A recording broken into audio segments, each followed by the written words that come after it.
پیامبر صلی الله علیه و سلم ازش سوال کردن که بهترین بندگان خدا چه کسی است؟ میدونی جواب چی داد؟ نگفت کسی که نماز میکنه، روزی میگیره، نماز شب میکنه، فلان میکنه فلان میکنه. گفت انفعهم للناس. سوال کردن بهترین عبادالله چه کسی است از نظر خدا؟ گفت انفعهم للناس، مفیدترینشون برای خلق خدا. و میدونیم مفیدترین برای خلق خدا چه کسی است؟ کسی است که خلق خدا را با خدا آشتی بده، کسی است که همزه وصلی باشه، نقطه عطفی باشه بین بندگان خدا و الله و ربشون و خالقشون و رازقشون و معبودشون. کسی است که شناخت خلق خدا نسبت به رب العالمین بالا ببره تا بندگان خدا رو دوست بدارن، بشناسنش و بعد بپرستنش با جان و دل. مفیدترین کاری که یک نفر میتونه انجام بده اینی که بندگان خدا رو فقیه و عالم بکنه، مدرسه درست بکنه، اگر خودش عالم نیست مدرسه درست بکنه، هزینه دانشجو بده، هزینه طلاب بده،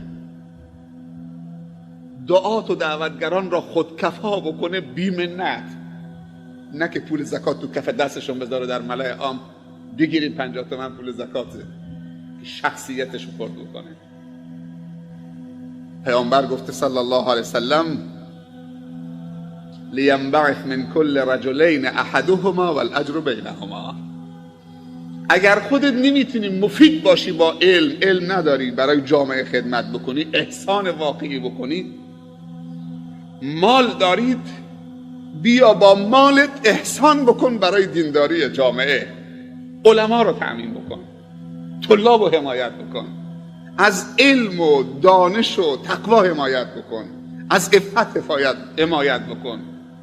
هر کسی که اعلام کرد میخوام درس بخونم ازش حمایت بکن، درس دنیوی و درس دینی.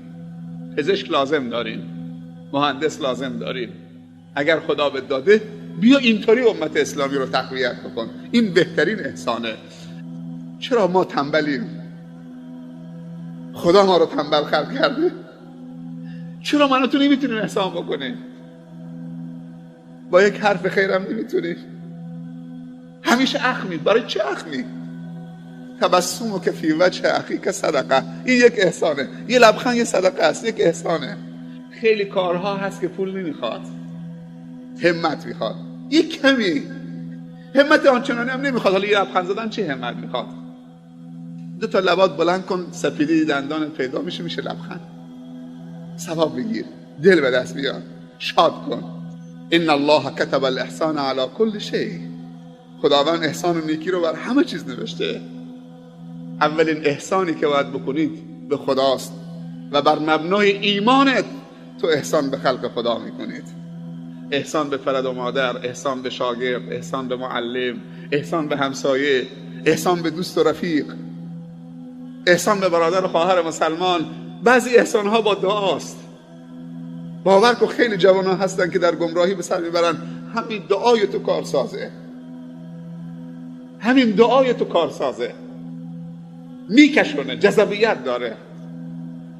یه روزی میدونید که برکت دعای خالصانه تو به کجا رسیده.